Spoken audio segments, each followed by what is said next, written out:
February 2015 marked the first time many in the West heard of the Copts, the indigenous Christian inhabitants of Egypt. That was when the Islamic State released a video that went viral. A gruesome scene showing jihadis brutally beheading 20 Copts and one African by the Libyan shore. Their crime? Refusing to renounce Christ for Islam. But what is less known is that long before the Islamic State targeted and unwittingly popularized the Copts, countless other Muslims in modern Egypt had persecuted or at least discriminated against this Christian minority.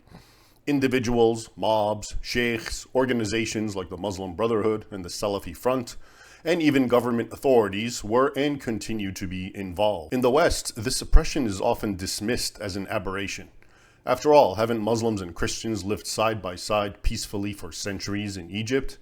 And isn't the fact that Copts still make up 12 to 15% of Egypt's population proof of tolerance, a Muslim willingness to live and let live for 14 centuries? These observations, which frequently arise when discussing the so-called Coptic question, suggest that current conflicts stem from temporal issues: poverty, ignorance, tribalism, anything but religion. The problem, however, is that these observations rest on a faulty premise, and false premises, as always, lead to false conclusions. In short, they're built on a pseudo-history, or a false history, or a fake history that has long shaped the West's understanding of Islam's relationship with non-Muslims. A corrective is badly needed. Enter the book in my hands, A Sword Over the Nile. Now, a much shorter version was originally written in Arabic. Here it is. And after reading it several years ago, I found its contents so valuable that I urged its author, Adel Guindy, to translate it into English. And he did. Not only providing access for English readers, but also greatly expanding the original Arabic work, linking it to our present time and adding several helpful appendixes. A Sword Over the Nile traces the history of the Coptic people under Islam from the 7th century Arab conquest of Egypt right up until the present. Much of it is a chronological translation of lengthy excerpts from the comprehensive history of the patriarchs of the Egyptian Church, as well as other Coptic primary sources, some translated for the first time. Though the history of the patriarchs was first translated into English in the early 20th century, most editions are out of print, and those that remain are quite expensive. Guindy has not only delivered a fresh, accessible translation, but also spared readers the burden of wading through hundreds of pages of often dry, irrelevant material to extract the most relevant passages. The merits of this book are many. Unlike the dominant Muslim historiographical tradition, which tends to be hagiographical, putting a saintly veneer on Muslim conduct towards non-Muslims, the Coptic sources used in this book are generally more accurate. For instance, the earliest Muslim history of the Arab conquest of Egypt was written 2 centuries after the events by Ibn Abd al-Hakam, who died in 870. By contrast, Coptic sources are contemporaneous with the events they recount, lending their narrative greater authority. Moreover, by relying heavily on Coptic sources, the book presents Egyptian Christianity under Islam from the perspective of the vanquished, not the victors, who have traditionally controlled the narrative. 400 pages of translated source documents make it clear that everything Egypt's Copts endure today, the burning and bombing of their churches, the intermittent violent persecution, the abduction and forced conversion of Coptic girls and women, and the entrenched social discrimination, was habitually experienced by their ancestors over the course of some 14 centuries. The continuity is staggering. Think of what the Islamic State did to Christians and others, except stretched over centuries, often on an exponential scale, for example under the Mamluks. And the persecutors? Not fringe radical Muslims, but often the very rulers of Egypt, be they Arabs, Fatimids, Kurds, Mamluks, Turks, or of course Egyptians. This is often confirmed by Muslim sources. Take for example Taqi al-Din al-Makrizi, who died in 1442. His authoritative history of Egypt offers anecdote after anecdote of Muslims burning churches, slaughtering Christians, and enslaving Coptic women and children, quite often with the compliance or outright cooperation of the authorities. The only escape then, as sometimes today, was for Christians to convert to Islam. After describing one particularly egregious persecution in the 11th century, when, according to al-Makrizi, some 30,000 churches were destroyed or converted into mosques under Hakim bi-Amr Allah, the Fatimid Caliph, a staggering number that underscores just how Christian Egypt and the Middle East were, he makes a telling observation. Under these circumstances, he writes, a great many Christians became Muslims. Allahu Akbar. This leads to a crucial question that A Sword Over the Nile's chronological approach clarifies. How and why did Egypt go from being overwhelmingly Christian in the 7th century to being overwhelmingly Muslim in the 21st century? To appreciate this, and because few in the West grasp just how profoundly Christian pre-Islamic Egypt was, consider, before Islam's invasion in the 7th century, Egypt was home to some of Christendom's earliest theological giants and church fathers, including Clement of Alexandria, born in 150, Origen the Great, born in 184, Anthony the Great, father of monasticism, born in 251, and Athanasius of Alexandria, born in 297, the latter being the chief defender of the Nicene Creed, which is still professed by all major Christian denominations today.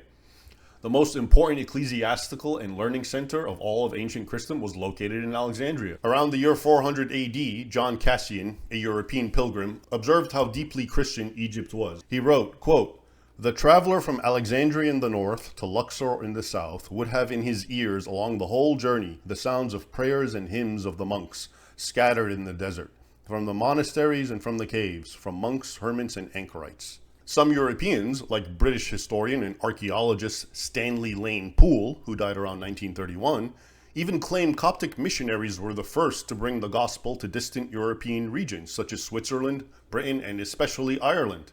Egypt has also yielded both one of the earliest known gospel manuscripts, Papyrus 52, dating to the early 2nd century, and one of the oldest known images of Christ, a 6th century Coptic fresco from El Bahnesa. In short, something dramatic and cataclysmic, violent persecution, as documented clearly in the Coptic sources translated in A Sword Over the Nile, was responsible for transforming Christian Egypt into Muslim Egypt. Yet violence alone does not tell the whole story. The Dhimma system, Islam's discriminatory legal framework for governing Christian and Jewish subjects, based largely on Quran 929, as well as the so-called conditions or stipulations of Omar, while providing some religious freedom, imposed fiscal burdens, such as the jizya tax, social inequality, and a host of other disabilities. Decade after decade, century after century, this mounting pressure pushed more and more Coptic Christians to convert to Islam, easing their burdens and granting them some semblance of equality. In his book, The Arab Conquest of Egypt, a great book by the way, as it was written in 1902, before the era of political correctness and fake history, historian Alfred Butler wrote about this, quote, vicious system of bribing the Christians into conversion. Here's a telling excerpt. He writes, quote, "Although religious freedom was in theory secured for the Copts under the capitulation, when they gave in to the Arabs around 640 AD, it soon proved in fact to be shadowy and illusory. For a religious freedom which became identified with social bondage and with financial bondage could have neither substance nor vitality. As Islam spread, the social pressure upon the Copts became enormous, while the financial pressure at least seemed harder to resist, as the number of Christians or Jews who were liable for the poll tax, the jizya tax, diminished year by year, and their isolation became more conspicuous. The burdens of the Christians grew heavier in proportion as their numbers lessened.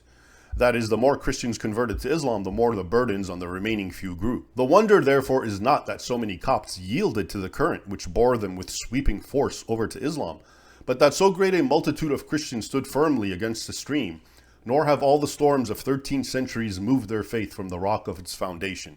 Such is the forgotten history of how the Copts went from being the majority to being the minority of Egypt. That 12 to 15% of Egypt is still Christian today is not a testament to Muslim tolerance, but rather intolerance. While many Christian lives were extinguished through centuries of violence, even more spiritual and cultural identities were erased through conversion to Islam. There's also that overlooked tragic irony, or rather cycle. Those Muslims who persecute Christians today are themselves often descendants of Copts who first embraced Islam to escape the persecution. In other words, if not for the stubborn resilience and endurance of the Copts, Christianity would have been wiped out altogether from Egypt, just as it was in the rest of North Africa, which before the Islamic conquest of the 7th century was also thoroughly Christian. Incidentally, here's a fun fact. The Convention on the Prevention and Punishment of the Crime of Genocide, adopted by the UN General Assembly in 1948, defines genocide not only as killing or causing serious bodily harm, but also includes, quote, deliberately inflicting on a group conditions of life calculated to bring about its physical destruction in whole or in part. That is precisely what the conditions of Omar, which spells out how dhimmis are to live under Islam, did. It imposed negative conditions of life calculated to pressure Copts to abandon their Christian identity and embrace Islam in exchange for relief from persecution and discrimination. At any rate, Adel Guindy's achievement in writing A Sword Over the Nile goes beyond simply documenting historic persecution. At the end of every chapter, he analyzes the translated material's significance. A comprehensive essay at the book's conclusion offers a synthesized overview, including suggestions on how to move forward on the so-called Coptic question. Guindy, moreover, does not shy away from calling out individual Copts, often clerical leaders, for complicity or acquiescence in their flock's suffering. For all these reasons and more, A Sword Over the Nile is a welcome and significant book. In one volume, we now have the largely unknown historical experiences of Egypt's Coptic Christians under Islam, drawn from primary sources that were previously inaccessible or untranslated. This is not just a window to the past, it is a warning to the future.